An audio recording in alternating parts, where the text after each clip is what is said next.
Esta película tiene dos protagonistas de excepción. De un lado Abel y de otro la ermita de Santa Fe de Palazuelos de Albelda. Ahora bien, estos dos personajes, aunque complementarios, pertenecen a mundos distintos. Abel, por ejemplo, es el último eslabón de la dinastía de los Portilla Linares. Abel Portilla Bedia. ¿Y cuántos años tienes? 25. Tu acento no es riojano. Santanderino.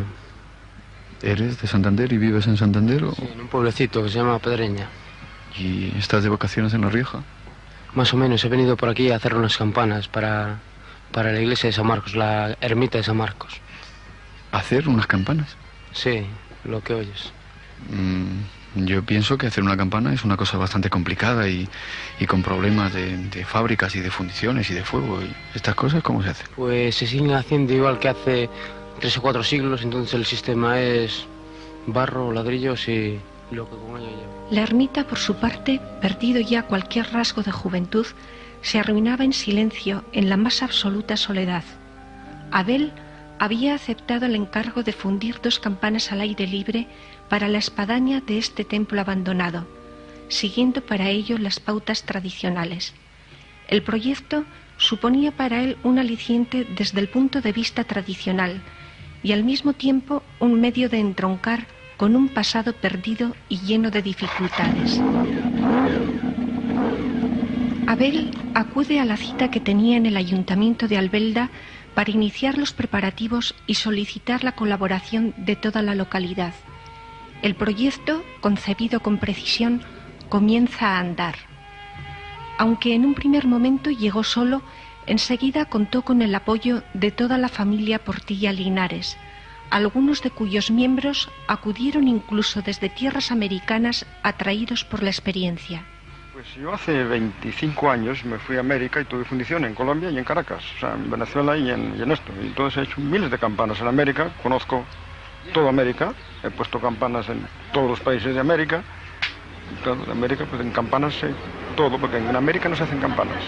O sea, con el sistema europeo tradicional, el sistema de la cera perdida, no se hacen en América, en ninguna parte, ni en el norte. En Estados Unidos las hacen, pero como hacen en serie, como una pieza común y corriente, una pieza de bronce o de hierro, pero no al sistema europeo.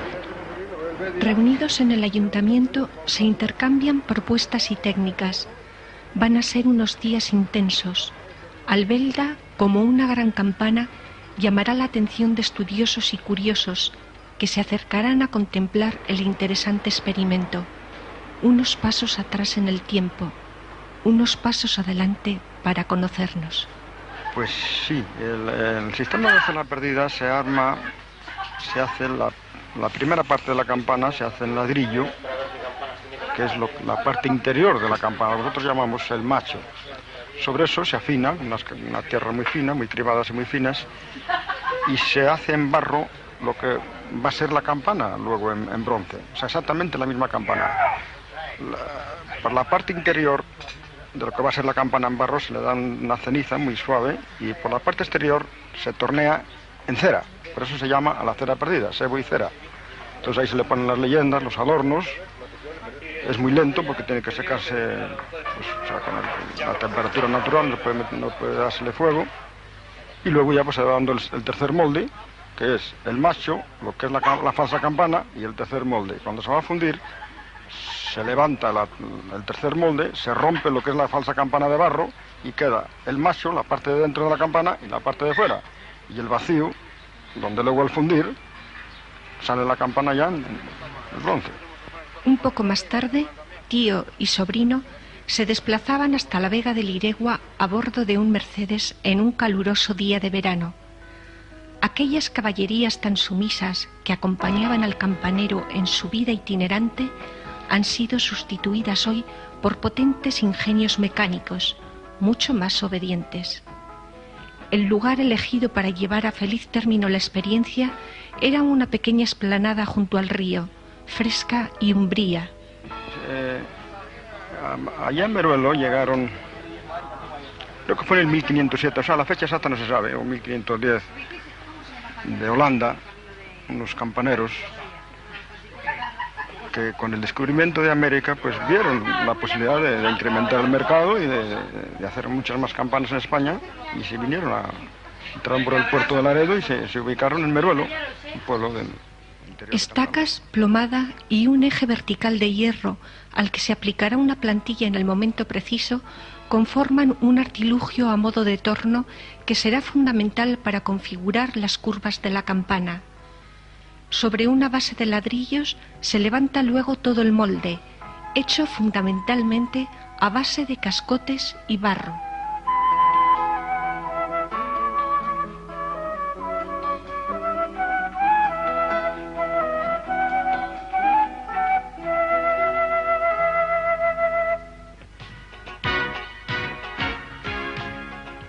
Sucesivas rotaciones de la plantilla irán alisando la superficie de esta estructura básica, formada por una sucesión de círculos concéntricos.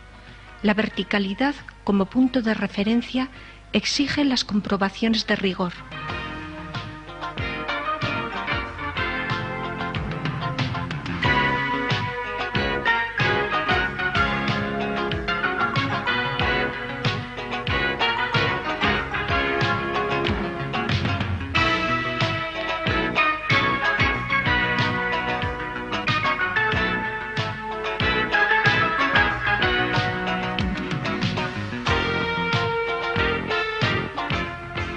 Consta el molde de 3 partes diferenciadas: el macho, la camisa o falsa campana y la capa o cascarón envolvente. El macho es el elemento interno del molde y se recubre en su totalidad con un amasijo de barro, paja troceada y excrementos de caballo.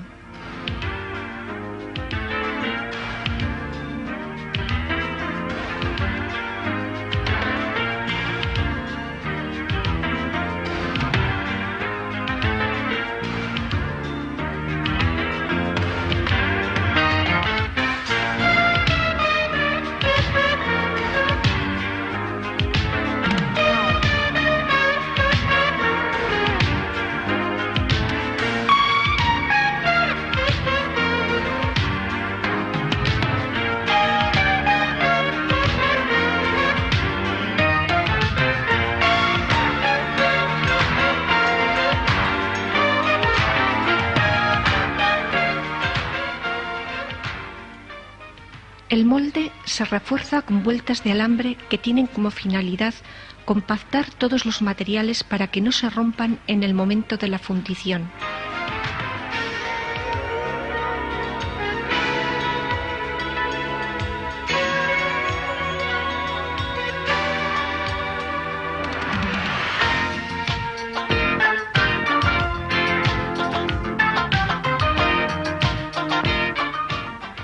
Una vez conseguida la forma ideal, se elimina la plantilla y se procede a encender una hoguera para cocer esta estructura. Las separaciones entre los ladrillos actuarán como respiradero y el macho de chimenea y horno al mismo tiempo. Pues 300, 400 kilos. Para un bolsito como este no es 300, 400 kilos. O sea, son 2, 3, lo que vulgarmente dice macho y hembra, o sea, una grave y otra aguda, y luego los cimbalillos. Quiero decirte que cómo se pueden manejar 300 kilos para que suene bien, con el oído que tenéis los campaneros. Claro, nosotros ya tenemos unas tablas, o sea, por el diámetro, por las medidas, sacamos, o sea, el grueso, la altura, el peso y la nota musical. Si no nos equivocamos, sale perfecta.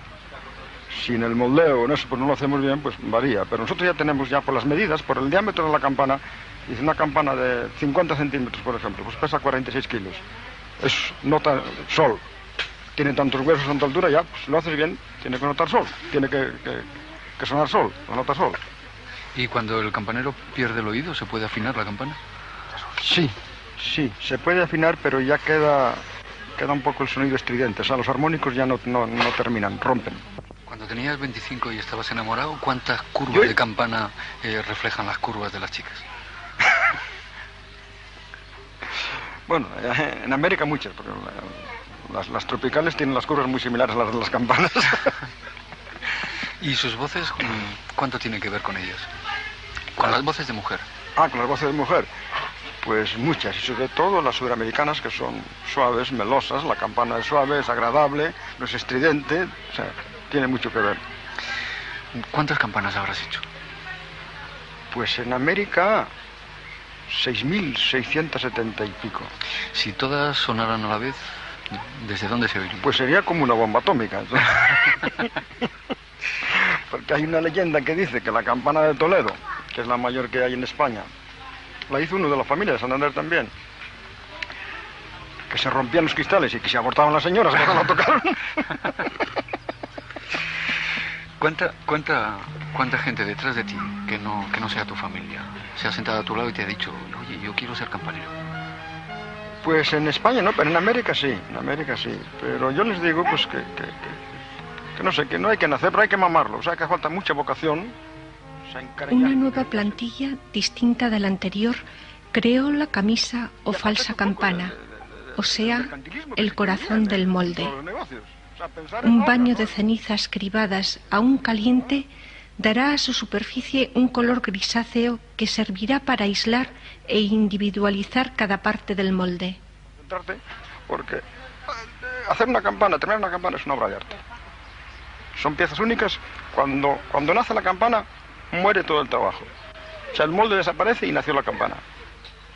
Mientras tanto, se va preparando la leña, que se abre siguiendo el sentido de la veta.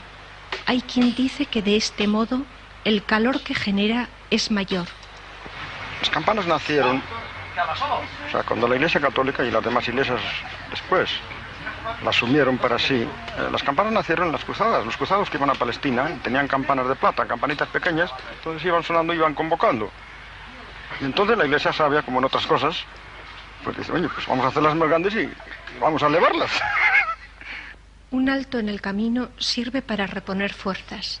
Tío y sobrino están perfectamente compenetrados en la labor. Cuando todo está dispuesto, se hace un agujero en la tierra y se recubre con una lechada de yeso. Junto a él se comienza a construir el horno, rudimentario si se quiere, pero efectivo.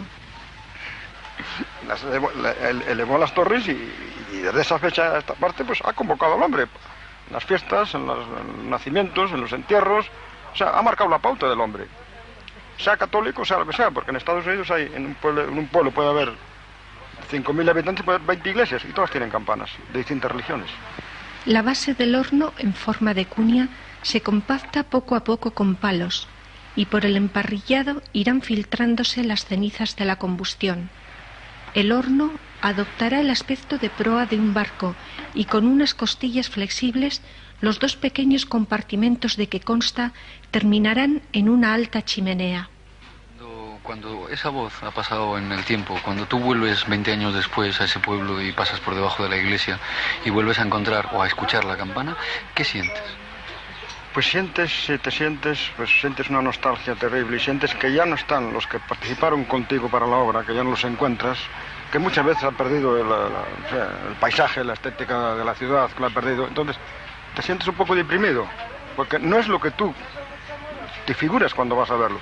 Ha cambiado totalmente, entonces tú pusiste todo tu empeño, toda tu ilusión y luego pues ya te sientes un poco desilusionado. ¿Y cuando una campana está rajada y suena bronca? Pues si es de uno, eso es un martirio. Si no es tuya, pues bueno, pues es una obra más que vas a hacer.